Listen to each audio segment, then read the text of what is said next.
آله وصحبه أجمعين. أما بعد، فإن الصلاة عمود الدين.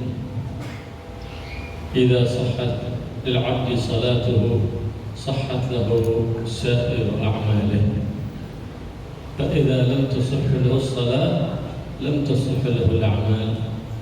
بهذا كان أخبر النبي محمد صلى الله عليه وسلم أن أول ما يسأل عليه العبد في قبره الصلاة، فإن وجدت تامة تمت له سائر الأعمال، وإن وجدت ناقصة شدد عليه بالحساب والعياذ بالله. الله يجعلنا وإياكم من الذين يتمون الصلاة على أكمل وجه بأداء شروطها وأركانها وسننها على سنة وشرع النبي محمد صلى الله عليه وسلم. Bismillahirrahmanirrahim. Pertama beliau memulai dengan hadis Nabi Sallallahu Alaihi Wasallam bahwa salat adalah suatu perkara dalam agama, di mana salat adalah salah satu ibadah yang pertama akan dihisab oleh Allah Subhanahu Wa Taala. Ketika Allah menghisab seseorang, Allah melihat daripada salatnya terlebih dahulu. Ketika salatnya baik, bagus, maka akan baik segala amalnya. Sebaliknya ketika salatnya buruk, tidak sesuai dengan syariat, maka akan buruk pula daripada setiap amalnya. Dan kita diperintahkan oleh Allah Subhanahu Wa Taala untuk mengerjakan salat sesuai dengan rukunnya, sesuai dengan sunnah-sunnahnya, sesuai dengan syariat yang diperintahkan oleh Nabi Muhammad Sallallahu Alaihi Wasallam. Sehingga kita harus memperhatikan daripada itu semua yang terkait dengan ibadah salat. ولهذا اهتم السلف الصالح بتعليم أولادهم وطلبتهم وطالباتهم باب الصلاة، حتى أنهم كلما قرأوه من كتاب أعادوه 3 مرات 4 مرات. ليش؟ لتصح لهم الصلاة فيؤدونها شروطها وأركانها ومندوباتها. فإذا تقدم أحدهم إمام كان على علم بالصلاة، إنما يؤم الناس أفقههم. Begitulah dulu kata beliau, para salaf mengajarkan kepada anak-anak mereka. Mereka sangat memperhatikan terkait hukum-hukum di dalam salat, sehingga para salaf dulu memerintahkan anak-anak mereka belajar kitab terkhusus bab salat, diulang-ulang berkali-kali. Ada yang sampai 3 kali, ada yang sampai 4 kali, bahkan lebih. Mereka ulang-ulang karena pentingnya daripada perkara salat, agar kita salat sesuai dengan apa yang diajarkan oleh Nabi Muhammad Sallallahu Alaihi Wasallam. Dan mereka para salaf menekankan kepada anak-anak mereka untuk belajar daripada bab salat lengkap dengan rukun-rukunnya, sunnah-sunnahnya, dan hal-hal yang dianjurkan dalam salat, sehingga salat kita itu atau salatnya mereka, anak-anak mereka itu sesuai dengan apa yang diajarkan oleh Nabi Muhammad Sallallahu Alaihi Wasallam. عبر الفقهاء في باب صفة الصلاة، والمقصود صفة الصلاة الشامل. هذا الباب فيذكر فيه الأركان والشروط والسنن والهيئات والأبعاد، فلهذا عبر بباب صفة الصلاة. Dan para ulama menyebut bab sifat salat. Bab sifat salat. Kenapa? Karena dalam bab tersebut akan dijelaskan tentang rukun-rukun salat, akan dijelaskan tentang sunnah-sunnah salat, akan dijelaskan tentang syarat-syarat salat yang terkait dengan salat semua, akan dijelaskan tata cara salat. Makanya disebut bab sifat salat. والصلاة التي يؤديها الإنسان بأركانها وشروطها وسننها تكون تشهد له عند الله سبحانه وتعالى، وتقول تدعو لذلك المصلي الصلاة تصعد حفظك الله كما حفظتني، تدعو لصاحبه. Dan salat yang kita lakukan, jika kita lakukan salat tersebut dengan baik, dengan benar, salat itu akan memberi kesaksian di hadapan Allah Subhanahu Wa Taala. Salat yang kita lakukan, mereka akan menghadap kepada Allah dan mengatakan, ya Allah, dia berdoa salat kepada orang yang mengerjakan salat tersebut. Ya, dia mengatakan, mudah-mudahan sebagaimana engkau menjagaku, kata salat, maka engkau pun akan dijaga oleh Allah Subhanahu wa taala. وإذا أداها بأركانها وشروطها وسننها وخشوعها وحضورها تدعو له حفظك كما حفظتني، وإلا فإن أهملها ولم يؤدها على الوجه المطلوب تدعو عليه تقول ضيعك الله كما ضيعتني. Begitulah salat, kata beliau, kalau kita kerjakan dengan baik, dengan benar, dia akan mendoakan kita sehingga kita akan dijaga oleh Allah Subhanahu wa taala. Sebaliknya, kalau salat tersebut kita lakukan tidak sesuai dengan syaratnya, tidak sesuai dengan rukunnya, tidak sesuai yang diajarkan oleh para ulama, maka salat itu pun akan mendoakan kita. Apa doanya? Salat mengatakan, mudah-mudahan kau disia-siakan oleh Allah sebagaimana kau menyia-nyiakanku. Kata salat, berdoa untuk orang yang mengerjakannya jika tidak sesuai dengan rukun syarat yang disyaratkan oleh para ulama.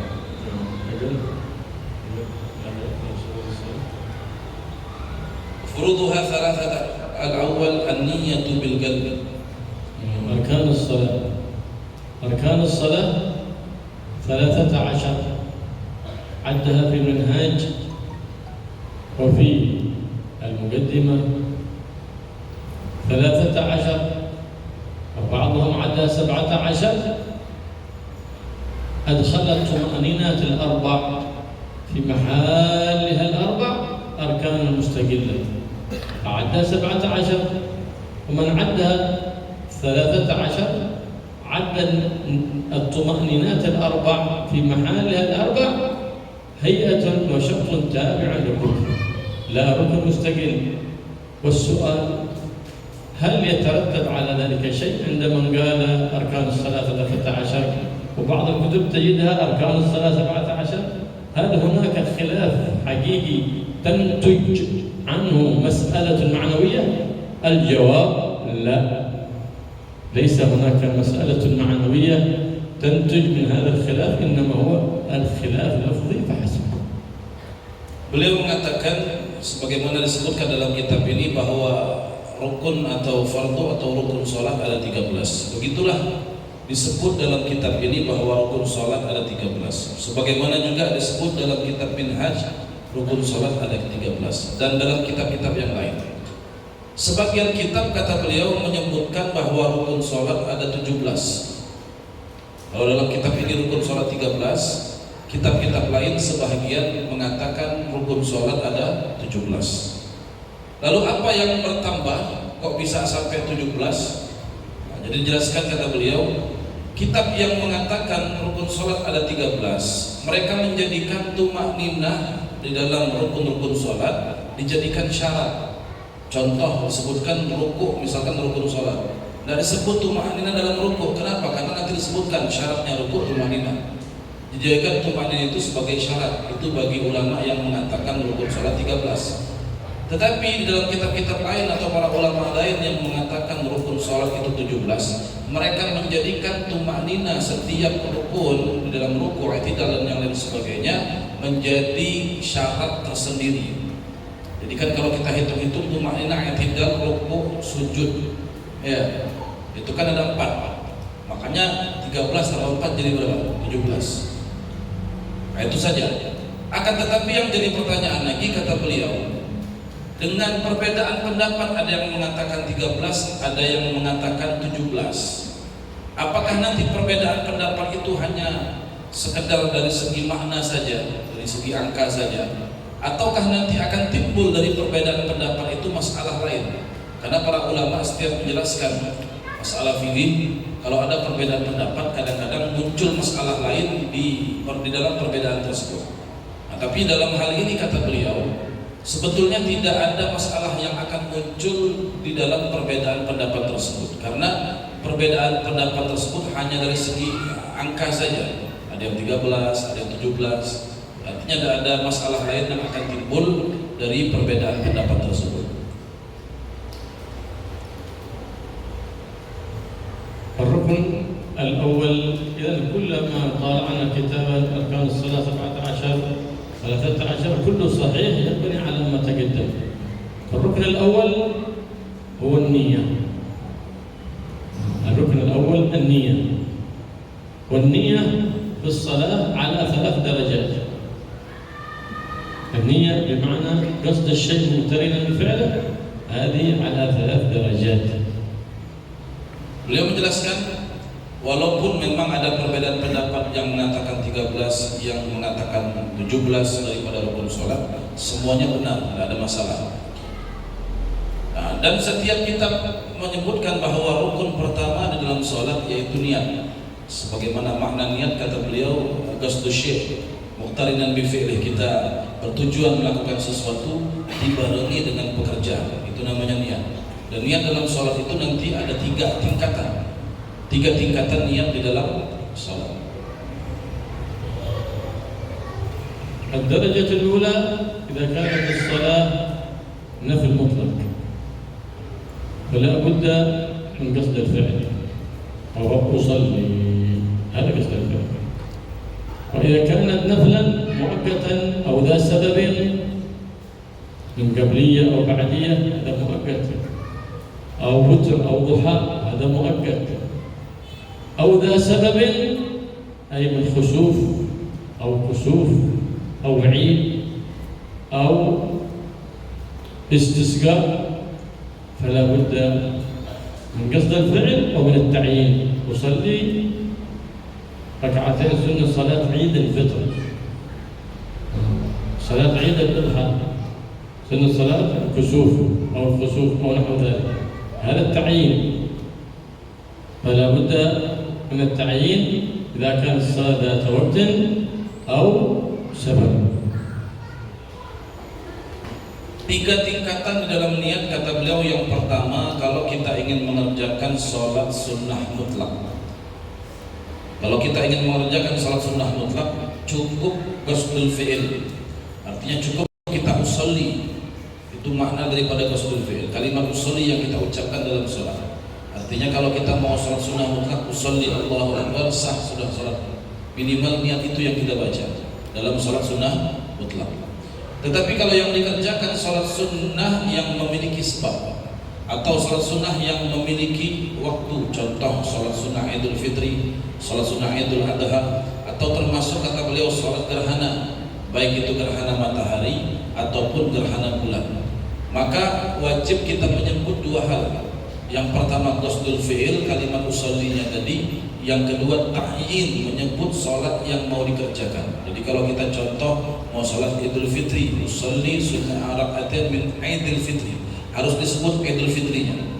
Itu yang membedakan nanti Idul Adha atau sholat khusuf atau khusuf atau sholat gerhana yang kita kerjakan, wajib kita menyebut ta'yin tadi, yaitu sholat yang mau kita kerjakan, ya harus disebut. ومن النفل المطلق الذي يجب فيه التعيين صلاة التسبيح. النفل المطلق ما يجب فيه التعيين، لكن صلاة التسبيح لما أنها كانت لها كيفية مخصوصة فلهذا وجب فيها التعيين، لأنها اغتفر فيها تطويل الركن القصير، فلها كيفية مخصوصة واستثنيت، فلهذا لابد فيها من التعيين. فلهذا سلك بها مسلك النفل المطلق، فتحرم في الأوقات الخمسة التي تكره بها الصلاة كراهة التحريم. Salah satu daripada sunnah atau salat sunnah mutlak kata beliau yaitu salat tasbih. Tadi kan menjelaskan kalau salat sunnah mutlak cukup usolli, sah salatnya. Dikecualikan kata beliau daripada penjelasan ini, yang mana kalau sunnah mutlak cukup qasdul fi'il saja, kecuali salat tasbih. Salat tasbih itu bagian daripada sunnah mutlak sebetulnya. Tetapi dalam kita berniat salat tasbih tidak boleh usolli saja, harus kita ta'yin, harus menyebut usolli sunnat tasbih. Ya, padahal kan dia sunnah mutlak. Tadi kan dikatakan kalau sunnah mutlak cukup usolli saja, kecuali salat tasbih. Walaupun memang salat tasbih itu sebetulnya bagian daripada sunnah mutlak, tetapi dikecualikan salat tasbih, wajib kita menyebutkan ta'yin salat yang mau kita kerjakan. Kenapa? Karena salat tasbih ini kata beliau memiliki cara tertentu, kan beda dengan sunnah mutlak pada umumnya. Bahkan dalam salat sunnah tasbih kita diperbolehkan memanjangkan rukun pendek. Tasbihnya kan banyak itu kita baca, kadang-kadang rukun-rukun pendek seperti i'tidal itu agak lama, padahal kan sebelumnya seharusnya tidak boleh misalkan. maka diperbolehkan kata beliau. Dan apa dalilnya bahwa salat tasbih itu bagian daripada salat sunnah mutlak? Salat tasbih kata beliau diharamkan untuk dikerjakan di 5 waktu yang diharamkan. Nanti kan ada 5 waktu muharramah, 5 waktu yang kita tidak boleh salat apa? Sunnah mutlak, termasuk salat tasbih. Makanya salat tasbih itu bagian daripada salat sunnah mutlak. الدرجة الثالثة إذا كانت الصلاة مفروضة أداء أو قضاء أو نذر، فلا بد من قصد الفعل والتعيين والفرضية ظهرا أو عصرا أو مغربا أو عشاء أو صبح أو التعيين. Lalu tingkatan ketiga dalam niat di dalam salat yaitu salat fardu. Kalau yang pertama tadi salat sunnah mutlak, yang kedua salat sunnah yang memiliki sebab atau yang waktu, yang ketiga salat fardu. Maka dalam salat fardu kita wajib menyebut 3 hal. Yang pertama qasdul fi'il, kalimat usullinya. Yang kedua ta'yin, salat yang mau kita kerjakan, apa itu duhur, asar atau maghrib atau isya. Ya. Dan wajib juga kita menyebutkan fardiyah, kalimat fardonnya, fardon lillahi ta'ala. Kalimat fardonnya wajib kita sebut saat kita membaca niat di dalam salat fardu. فالنية محلها القلب والتلفظ بها سنة، فيجب التلفظ. فإذا صلى يجب عليه أن يستحضر ما أوجبنا عليه استحضاره عند تكبيرة الإحرام، لأن النية أين وقتها؟ وقتها مقرونة بتكبيرة الإحرام. Niat itu kata beliau letaknya dalam hati, dan kita mengucapkan atau melafazkan niat sebelum takbir itu sunnah. Tetapi yang perlu kita perhatikan kata beliau, diwajibkan kita untuk yang namanya istihdar, menghadirkan niat dalam hati kapan? Saat kita bertakbir. Ya, karena waktunya niat itu bukan sebelum takbir, tapi saat bertakbir disitulah kita berniat dan kita hadirkan niat tersebut dalam hati kita di saat kita melakukan takbir. كما يجب الاستحضار عند تكبيرة الإحرام يجب القرن النية بتكبيرة الإحرام. ذكر العلماء هناك القرن الذي يجب القرن الحقيقي، لكن الذي عليه العمل وعليه الإفتاء وعليه التقرير اليوم أنه يكفي الاستحضار العرفي والقرن العرفي، وهو أن يكفي أن يكون قلب الفاعل مستحضر النية غير غافل مقرونة بأي جزء من أجزاء التكبير. هذا هو القرن العرفي وهذا هو الاستحضار العرفي. Lalu beliau menjelaskan bahwa ada 2 istilah ada dalam niat. Ada yang pertama istilah istihdar hakiki, yang kedua istihdar urfi. Berikutnya lagi ada yang namanya gharnun niyah, kita membarengkan niat dengan takbir. Ada yang namanya gharnul hakiki dan gharnul urfi. Ya, nah 2 hal ini para ulama mengatakan wajib kita lakukan saat berniat, dan tentunya caranya sangat sulit, tidak gampang. Ya, artinya istihdar hakiki sama gharnun niyah al-urfi. Saat kita bertakbir kita menghadirkan semua gerakan salat kita. Saat kita bertakbir kita menghadirkan semua rukun salat dari awal sampai akhir. Itu harus kita hadirkan dalam niat atau dalam takbir kita tadi. Tentunya tidak gampang. Pasti kalau orang mau betul-betul mengamalkan panjang takbirnya. Sedangkan takbir itu nanti akan jelaskan ada batas. Makanya beliau menjelaskan para ulama berfatwa istihdar hakiki itu tidak diwajibkan. Ulama bahkan memfatwakan kita khususnya orang awam cukup istihdar urfi sama gharnun niyah urfi tadi. Artinya cukup kita saat bertakbir, ya kita berniat kita atau niat kita itu berbarengan walaupun di sebagian daripada takbir kita. Cukup demikian. Tidak perlu kita membarengkan dari A sampai Ra.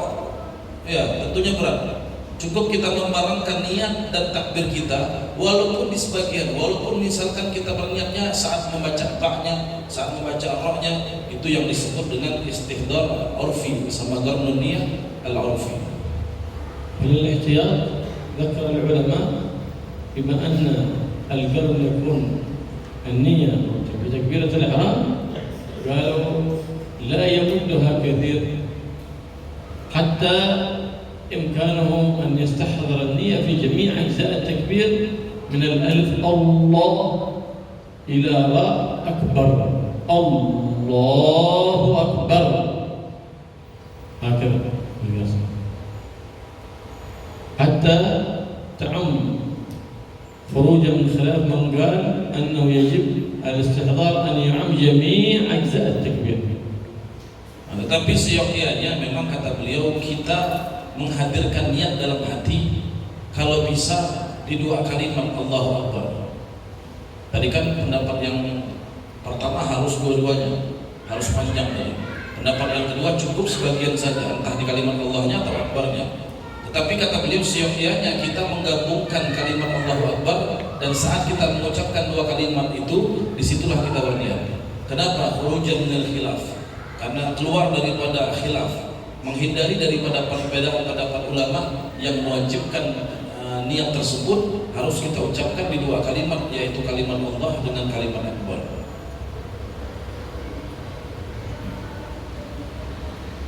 بعضهم قال إذا قال الله أكبر التكبيرة صحيحة إذا مدها، لكن الأولى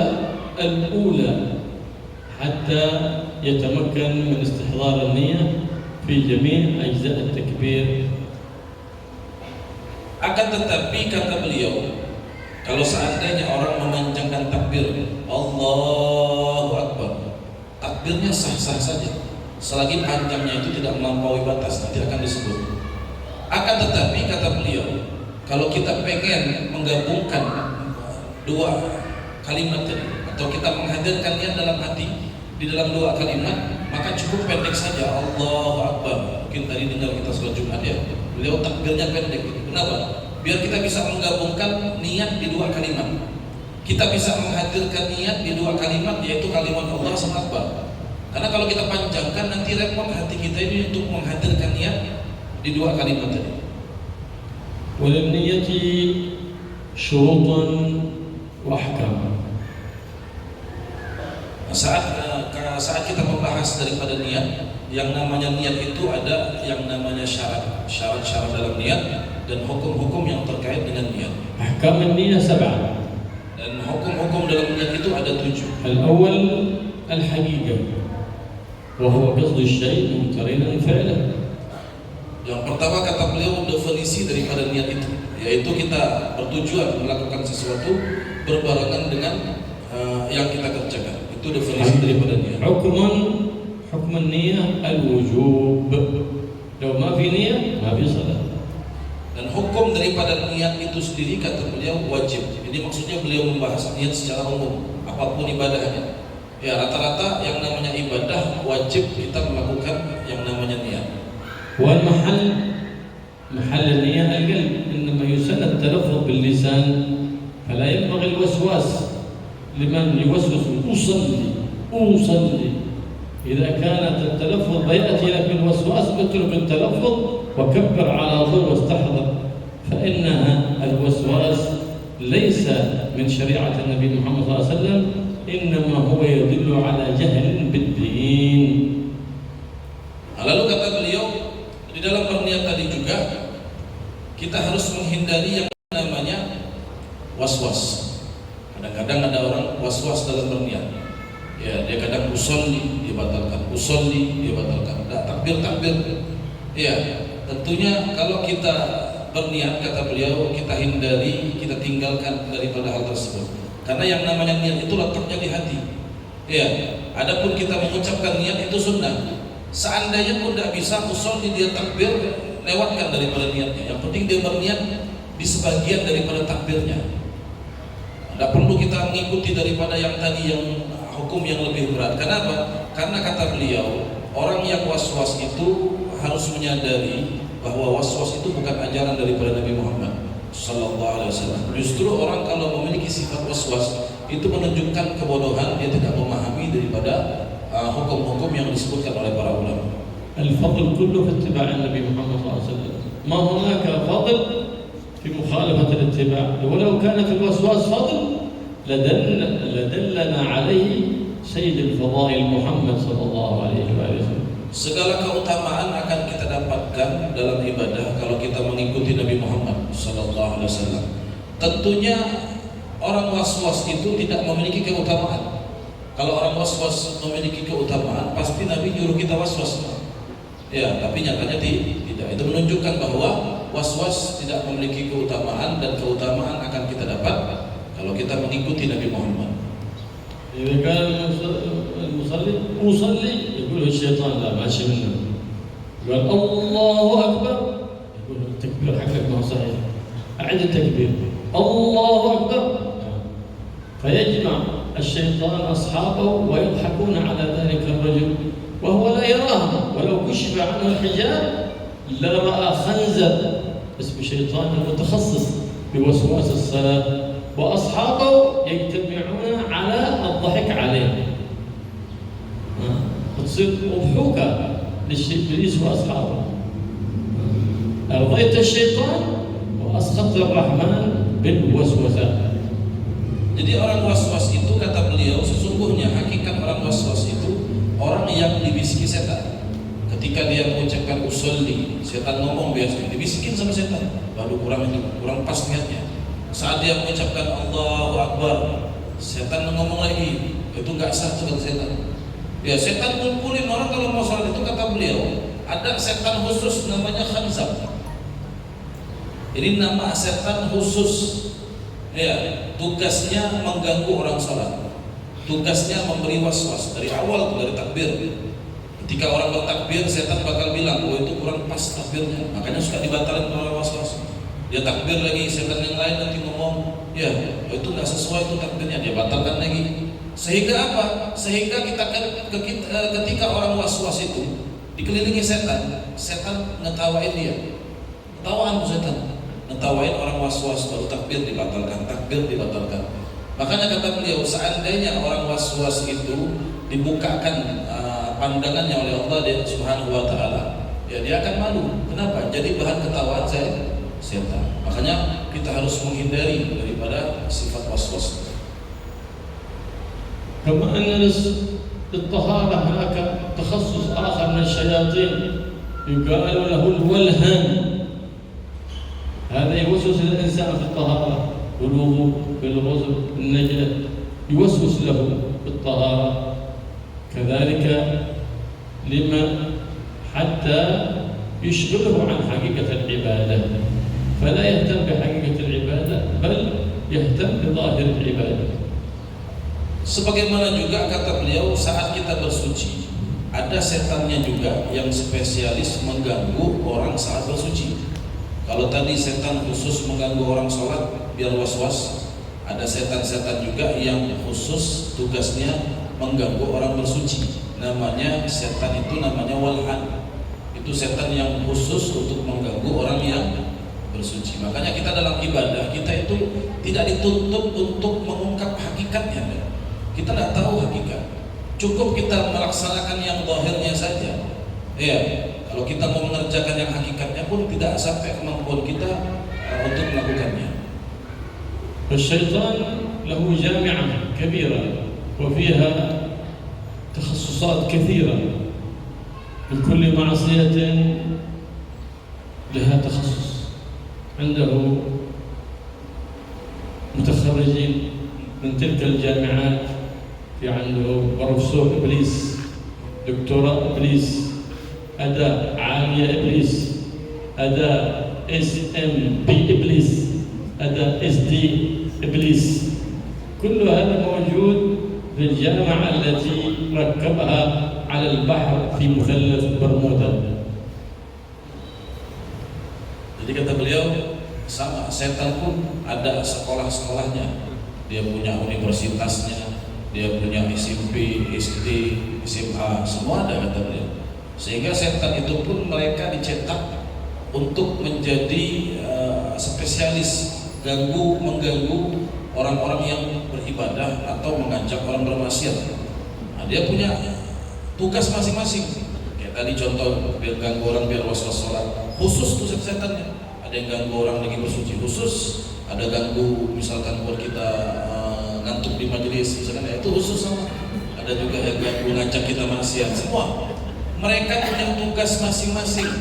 Mereka punya sekolah itu kata beliau, dan dilatih itu mereka memang ditugaskan dengan profesinya masing-masing. Yang sekolahnya setan itu kata beliau adanya di segitiga bermuda. بعد التخرج يرسله إلى عند أحد من ابن آدم يقول له اشغله حتى تنقعه في معصية كذا، فإذا رجع وتمكن من إيقاعه في معصية يرجع ويعطيه وسام التخرج، وإذا قال ما استطعت فيه يقول أنت راسب ترجع إلى SM إلى SD. Sama setan pun dites kata beliau sama guru-gurunya, punya guru-gurunya. Makanya setan itu ada yang sudah sampai profesor, doktor kata beliau. Nah, jadi tesnya setan sama guru-gurunya setan, sama-sama setan tuh hari ini. Jadi muridnya nanti dites sama gurunya nih, coba kata si gurunya, kamu goda itu biar maksiat. Ini tesnya setan, ujiannya setan kalau biar dia lulus. Kalau dia bisa mampu menggoda orang itu, biar dia goda orang itu sampai orang itu bisa maksiat, dia mampu, dia lulus, dapat gelar doktor, profesor dan lain sebagainya, sudah bisa ditugaskan ya untuk menggoda manusia. Tapi kalau dia nggak lulus, dia turun ke SD lagi gitu. Maksudnya apa? Dilatih lagi, diajarin lagi, gagal dia. Nah, sama, jadi setan itu demikian. Wa as'ad ma yakun iblis في تخرج الطلبة الأوائل في جامعته إذا فرقوا بين اثنين متحابين، فرقوا بين الزوج وزوجته، هذا يكون اختبار عالي ويعتبر مرتبة عالية. Dan juga iblis kata beliau, setan ya, ketika mereka mau lulus daripada kuliah lah diistilahkan sama beliau, samalah kayak orang kuliah mau lulus ngapain? Skripsi dulu. Nah, skripsinya setan iblis ini kata beliau yang paling cepat atau paling tinggi, paling besar nilainya. Kalau dia buat skripsi bisa merusak hubungan dua orang bersaudara. Dia bisa ganggu orang berteman jadi musuhan, kakak adik jadi musuhan, suami istri pisah. Dia bisa melakukan itu. Oh, itu nilai tertingginya setan kata beliau. Lulus langsung mendapatkan nilai tertinggi kalau dia mampu melakukan hal tersebut. فإذا جاء أحد إليه من أبالسته وقال له قد فرقت بين الزوج وزوجته فيقول أنت عندي بمكانة كبيرة. Jadi seniornya setan ini kata beliau, kalau ada setan junior dari bahasanya, dia bisa mampu memisahkan dua orang yang bersaudara, berteman, suami istri, pertemanan, misalkan ya, maka seniornya akan mengatakan, oh kamu ini setan hebat sudah, kamu memiliki kedudukan yang tinggi. وأسعد ما يكون إبليس عندما يتمكن أحد من طلبته من سلب نور الإيمان من قلب أحد من المسلمين فيخرجه عن دين الإسلام. هذا هي الراحة الكبيرة والسعادة الكبيرة لإبليس وحزبه.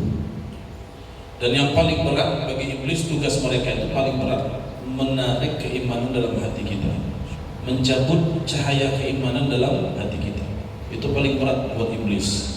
Makanya kata beliau, kalau iblis sudah bisa mampu sampai menghilangkan keimanan, mencabut cahaya keimanan, oh dia senangnya bukan main.